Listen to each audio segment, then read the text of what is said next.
Hi friends, one India ಕನ್ನಡಗೆ ಸ್ವಾಗತ. ನಾನು ಶ್ರೀರಕ್ಷಾ ರಘುರಾಮ್. ಸ್ನೇಹಿತರೆ, ನರೇಂದ್ರ ಮೋದಿಯವರ ಸರ್ಕಾರ ಬಂದ ನಂತರದಲ್ಲಿ ಬಹಳಷ್ಟು ಬದಲಾವಣೆಗಳು ನಡೀತಾ ಇದೆ. ಬೇರೆ ಬೇರೆ ತಿದ್ದುಪಡಿಗಳು ಕೂಡ ನಡೀತಾ ಇದೆ. ಅದಕ್ಕೆ ಒಂದು ಫ್ರೆಶ್ ಎಕ್ಸಾಂಪಲ್ ಅಂತ ಹೇಳಿದ್ರೆ ವಕ್ಫ್ ತಿದ್ದುಪಡಿ. ಹೌದು, ವಕ್ಫ್ನ ಕೆಲವೊಂದು ರೂಲ್ಸ್ ಆ್ಯಂಡ್ ರೆಗ್ಯುಲೇಷನ್ಸ್ಗಳನ್ನು ಚೇಂಜ್ ಮಾಡಿದ್ದಾರೆ. ಇದರ ಕುರಿತು ಭಾರತದ ಬೇರೆ ಬೇರೆ ರಾಜ್ಯಗಳಲ್ಲಿ ಇದೀಗ ಪ್ರತಿಭಟನೆ ನಡೀತಾ ಇದೆ. ಇದರ ಬೆನ್ನಲ್ಲೇ ನರೇಂದ್ರ ಮೋದಿ ಸರ್ಕಾರ ಮತ್ತೊಂದು ಬ್ರಹ್ಮಾಸ್ತ್ರವನ್ನು ಪ್ರಯೋಗಿಸುವಂತಹ ಯೋಚನೆಯನ್ನ ಮಾಡ್ತಾ ಇದೆ. ಅದು ಯಾವ ಬ್ರಹ್ಮಾಸ್ತ್ರ, ಏನು ಅನ್ನೋದನ್ನ ನೋಡೋಣ. ವಕ್ಫ್ ತಿದ್ದುಪಡಿ ಮಸೂದೆ ಎರಡೂ ಸದನಗಳಲ್ಲಿ ಅದಕ್ಕೆ ಬೆಂಬಲ ಸಿಕ್ಕಂತಹ ನಂತರದಲ್ಲಿ ಕೇಂದ್ರ ಸರ್ಕಾರ ಏಕರೂಪ ನಾಗರಿಕ ಸಂಹಿತೆ ಅಂದ್ರೆ ಏನಿದನ್ನ UCC ಅಂತ ಹೇಳ್ತಾರಲ್ವಾ, ಇದನ್ನ ಜಾರಿಗೆ ತರಲಿಕ್ಕೆ ಮುಂದಿನ ದಿನಗಳಲ್ಲಿ ಪ್ರಯತ್ನ ಮಾಡ್ತದೆ ಅಥವಾ ಜಾರಿಗೆ ತರ್ತದೆ ಅಂತ ಹೇಳಲಾಗ್ತಾ ಇದೆ. ಇನ್ನು ಮೂಲಗಳ ಪ್ರಕಾರ ವಕ್ಫ್ ಮಸೂದೆಗೆ JDU, TDP, YSRCP ಹಾಗೆ BJD ಅಂತಹ ಪಕ್ಷಗಳ ಬೆಂಬಲ ಕೂಡ ಸಿಕ್ಕಿದ್ದು UCC ಯತ್ತ ಗಮನವನ್ನು ಹರಿಸಲಿಕ್ಕೆ ಸರ್ಕಾರಕ್ಕೆ ಇದು ಒಂದು ರೀತಿಯಲ್ಲಿ ಪ್ರೇರಣೆಯನ್ನು ಕೊಟ್ಟಿದೆ ಅಥವಾ ಒಂದು ರೀತಿಯಲ್ಲಿ ಬೆಂಬಲ ಸಿಕ್ಕಂತಾಗಿದೆ ಅಂತ ಹೇಳಲಾಗ್ತಾ ಇದೆ. ಇನ್ನು ಈ ಕಾನೂನಿನ ಮೂಲಕ ವಿವಾಹ, ಡಿವೋರ್ಸ್, ಆಸ್ತಿ ಮತ್ತು ಇತರ ವೈಯಕ್ತಿಕ ವಿಷಯಗಳಿಗೆ ಎಲ್ಲಾ ಧರ್ಮಗಳಿಗೂ ಕೂಡ ಒಂದೇ ಕಾನೂನನ್ನು ಜಾರಿಗೆ ತರಲಿಕ್ಕೆ ಉದ್ದೇಶಿಸಲಾಗಿದೆ. ಇನ್ನು ಇತ್ತೀಚಿನ ಲೋಕಸಭಾ ಚುನಾವಣೆಯಲ್ಲಿ ಬಿಜೆಪಿಗೆ ಬಹುಮತ ಕೊರತೆಯಾದರೂ ಕೂಡ JDU ಮತ್ತು TDP ಅಂತಹ ಮಿತ್ರ ಪಕ್ಷಗಳ ಬೆಂಬಲದಿಂದ ಸರ್ಕಾರ ರಚನೆಯಾಗಿದೆ. ಈ ಒಂದು ಸಂದರ್ಭದಲ್ಲಿ ವಿವಾದಾತ್ಮಕ ವಿಷಯಗಳನ್ನು ಕಡಿಮೆ ಮಾಡಿ ಒಂದು ರೀತಿಯಲ್ಲಿ ನಾವು ಒಗ್ಗಟ್ಟಿನ ರಾಜಕೀಯಕ್ಕೆ ಒತ್ತನ್ನು ಕೊಡಲಾಗಿತ್ತು. ಆದರೆ ವಕ್ಫ್ ತಿದ್ದುಪಡಿ ಅತ್ಯಂತ ಯಶಸ್ಸಿನಿಂದ ಆದ ನಂತರದಲ್ಲಿ ಇದೀಗ ಕೇಂದ್ರ ಸರ್ಕಾರಕ್ಕೆ ಧೈರ್ಯ ಬಂದಿದೆ. ಈ ಧೈರ್ಯದಿಂದಲೇ ಈಗ UCC ಅನ್ನ ಜಾರಿ ಮಾಡಲಿಕ್ಕೆ ಅಥವಾ UCC ಪ್ರೊಸೆಸ್ ಅನ್ನ ಮುಂದಕ್ಕೆ ತೆಗೆದುಕೊಂಡು ಹೋಗ್ಲಿಕ್ಕೆ ನಿರ್ಧರಿಸಲಾಗಿದೆ ಅಂತ ಹೇಳಲಾಗ್ತಾ ಇದೆ. ಇನ್ನು ಸ್ನೇಹಿತರೆ, UCC ಈಗಾಗಲೇ ಉತ್ತರಾಖಂಡದಲ್ಲಿ ಜಾರಿಗೊಳಿಸಲಾಗಿದೆ. ಇದು ದೇಶದ ಮೊದಲ ರಾಜ್ಯವಾಗಿದೆ. ಅಂದ್ರೆ UCC ಜಾರಿಯಾದಂತಹ ದೇಶದ ಮೊದಲ ರಾಜ್ಯ. ಇದೇ ಮಾದರಿಯನ್ನ ಬೇರೆ ಬಿಜೆಪಿ ಆಡಳಿತದ ರಾಜ್ಯಗಳಾದ ಅಸ್ಸಾಂನಂತಹ ಬೇರೆ ಬೇರೆ ರಾಜ್ಯಗಳು ಕೂಡ, ನಮ್ಮ ರಾಜ್ಯದಲ್ಲೂ ಕೂಡ ಈ ಒಂದು UCC ಜಾರಿಗೆ ಬರಬೇಕು ಅಂತ ಹೇಳಿ ಅವುಗಳು ಕೂಡ ಯೋಚನೆ ಮಾಡ್ತಾ ಇದೆ. ಇನ್ನು 23ನೇ ಕಾನೂನು ಆಯೋಗದಲ್ಲಿ ನ್ಯಾಯಮೂರ್ತಿ ದಿನೇಶ್ ಮಹೇಶ್ವರಿ ಅವರ ನೇತೃತ್ವದಲ್ಲಿ UCCಯ ಕುರಿತು ಸಮಾಲೋಚನೆಗಳು ಕೂಡ ನಡೆದಿವೆ ಅಂತ ಹೇಳಲಾಗ್ತಾ ಇದೆ. ಇನ್ನು ಈ ಕಾನೂನು ಎಲ್ಲಾ ಧರ್ಮಗಳ ನಡುವೆ ಸಮಾನತೆಯನ್ನು ತರುತ್ತೆ ಅಂತ ಹೇಳಿ ಬಿಜೆಪಿ ವಾದ ಮಾಡ್ತಾ ಇರುವಂಥದ್ದು. ಇನ್ನು ಈ ಕಾನೂನು ಎಲ್ಲಾ ಧರ್ಮಗಳ ನಡುವೆ ಸಮಾನತೆಯನ್ನು ತರುತ್ತೆ ಅಂತ ಹೇಳಿ ಬಿಜೆಪಿ ವಾದಿಸ್ತಾ ಇದೆ. ಆದ್ರೂ ಕೂಡ ಕೆಲವು ವಿರೋಧ ಪಕ್ಷಗಳು UCCಯನ್ನ ಧಾರ್ಮಿಕ ಸ್ವಾತಂತ್ರ್ಯಕ್ಕೆ ಧಕ್ಕೆ ಅಂತ ಹೇಳಿ ಟೀಕಿಸ್ತಾ ಇವೆ. ಇನ್ನು ಜಾತ್ಯತೀತ ರಾಷ್ಟ್ರದಲ್ಲಿ ಸಾಮಾಜಿಕ ಸಾಮರಸ್ಯವನ್ನ ಕಾಪಾಡೋದು ಒಂದು ರೀತಿಯಲ್ಲಿ ಸವಾಲು ಅಂತಾನೆ ಹೇಳ್ಬಹುದು.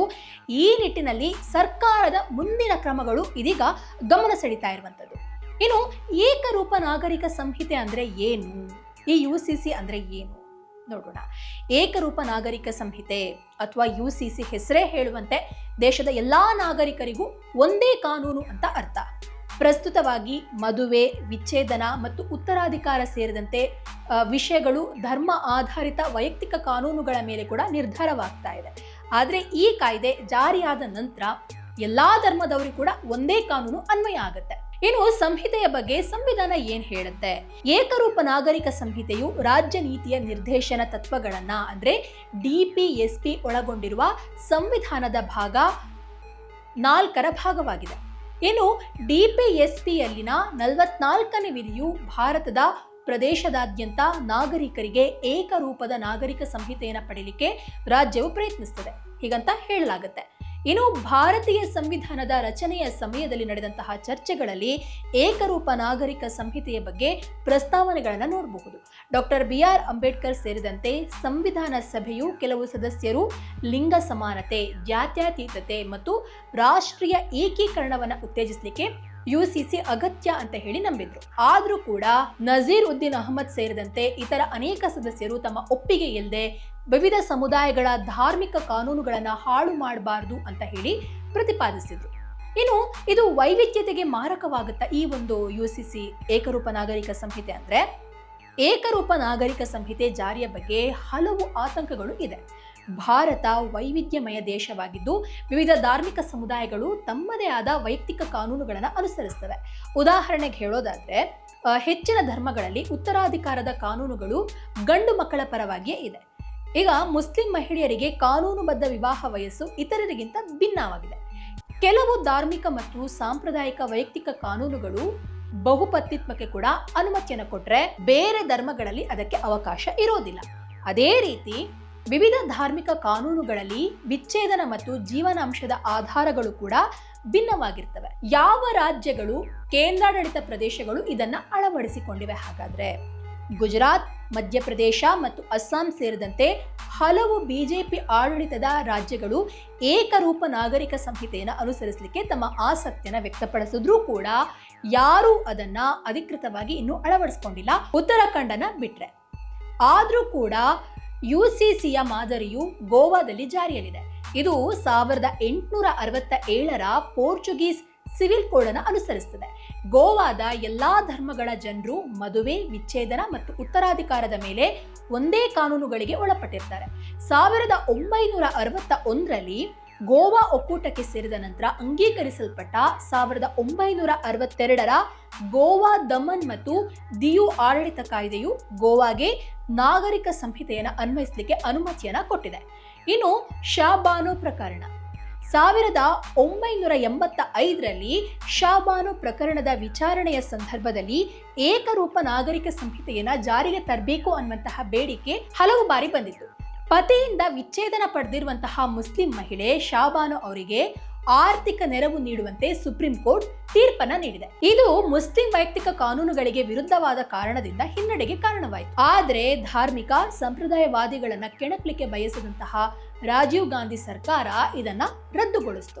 ಇನ್ನು UCC ಪರವಾಗಿ ವಾದಗಳು, ರಾಷ್ಟ್ರೀಯ ಸಮಗ್ರತೆ ಮತ್ತು ಲಿಂಗಗಳು ಮತ್ತು ಧರ್ಮಗಳ ಸಮಾನತೆಗೆ UCC ಮುಖ್ಯವಾಗಿದೆ ಅಂತ ಹಲವರು ನಂಬ್ತಾರೆ. ಇನ್ನು ಧರ್ಮವನ್ನ ಆಧರಿಸಿದ ವೈಯಕ್ತಿಕ ಕಾನೂನುಗಳು ಕೆಲವೊಮ್ಮೆ ತಾರತಮ್ಯದ ಆಚರಣೆಗಳಿಗೆ ಕಾರಣವಾಗಬಹುದು. ಇನ್ನು ವಿಶೇಷವಾಗಿ ಮಹಿಳೆಯರ ವಿರುದ್ಧ ಅಂತ ಸಂಹಿತೆಯನ್ನ ಬೆಂಬಲಿಸುವವರ ವಾದವಾಗಿದೆ.